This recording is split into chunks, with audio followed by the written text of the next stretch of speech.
चलिए तो बात करते हैं सिक्योर नई क्वेश्चन के बारे में। इस क्वेश्चन में एग्जामिनर ने कहा है 48 किलोमीटर प्रति घंटे की गति से चलने वाली एक ट्रेन अपनी आधी लंबाई वाली वाली तथा विपरीत दिशा में 42 किलोमीटर प्रति घंटे की गति से चलने वाली दूसरी ट्रेन को 12 सेकंड में पार करती है।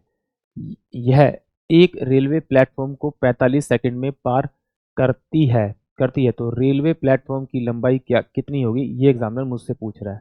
तो देखिए सिंपल सी बात है, एग्जामिनर ने क्या कहा, जो पहली ट्रेन है उसकी स्पीड दे रखी है उसने आपकी कितनी, 48 किलोमीटर आपकी पर आवर दे रखी है, और दूसरी ट्रेन की जो स्पीड दे रखी है वो दे रखी है आपकी 42 किलोमीटर पर आवर दे रखी है। अब जो पहली जो ट्रेन है वो एक प्लेटफॉर्म की पार करती है, प्लेटफॉर्म को पार करती है तो कितना कितना टाइम लेती है, 45 सेकंड लेती है। तो पहली ट्रेन की जो स्पीड है वो कितनी है आपकी 48, और जो प्लेटफॉर्म को पार करती है वो कितने सेकंड में करती है, 45 सेकंड में।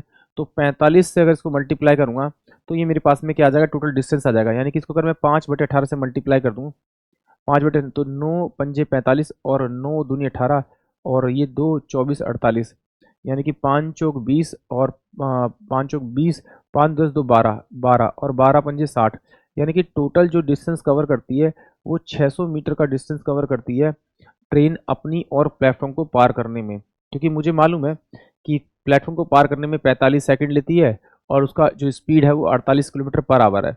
तो स्पीड इंटू टाइम करूंगा तो टोटल क्या डिस्टेंस आएगा मेरा, 600 मीटर का डिस्टेंस आएगा ट्रेन प्लस का क्या जाएगा आपका प्लेटफॉर्म।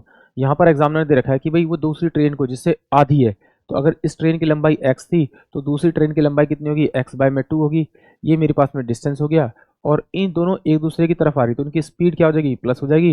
यानी कि डिस्टेंस अपॉन में स्पीड इक्वल टू में टाइम होता है। वो एग्जामिनर कह रहा है ये 12 सेकंड लेना है, ये मीटर में है ये किलोमीटर में, तो इसे 5/18 से अगर मैं मल्टीप्लाई करूंगा तो ये मीटर पर सेकंड में हो जाएगा। तो 18×5 = 90 है, यानी कि सोल्व करूंगा तो मेरे पास में कितना, 3x/में 25×2 = 50 बराबर में कितना हो जाएगा आपका 12। तो सोल्व करूंगा तो 3×4 = 12, यानी कि 5×4 = 20, यानी कि x इक्वल टू में कितना आ जाएगा आपका 200 मीटर आ जाएगा। यानी ट्रेन की लंबाई 200 मीटर है, तो अगर इसमें से 200 मीटर अगर मैं माइनस करूंगा तो 400 मीटर जो आएगा वो मेरे पास में प्लेटफॉर्म की लंबाई आएगी। यानी कि ऑप्शन डी जो होगा वो इस क्वेश्चन के लिए करेक्ट होगा। एक बार फिर देखते हैं एग्जामिनर ने क्या कहा। एग्जामिनर ने कहा कि भाई अगर ट्रेन की लंबाई, पहले वाली ट्रेन की लंबाई अगर x है तो दूसरी ट्रेन की लंबाई क्या होगी, x प्लस का आपका सॉरी x/2 होगी, यानी इसकी आधी होगी। तो एक दूसरे को क्रॉस करते हैं क्योंकि विपरीत दिशा से आती हैं, तो इन दोनों को जोड़ेंगे तो 3x/2, ये टोटल मेरे पास में 3x/2 टोटल डिस्टेंस आ जाएगा। अब ये दोनों विपरीत दिशा में आ रहे हैं तो दोनों की स्पीड भी ऐड हो जाएगी, दोनों की स्पीड जोड़ूंगा तो 48 और ये 42, तो ये कितना हो जाएगा मेरे पास में 90 हो जाएगा। यानी कि डिस्टेंस अपॉन में स्पीड इक्वल टू टाइम होगा। तो टाइम कितना ले रहे हैं आपके, वो कह रहे हैं कि दोनों को पार होने में 12 मिनट का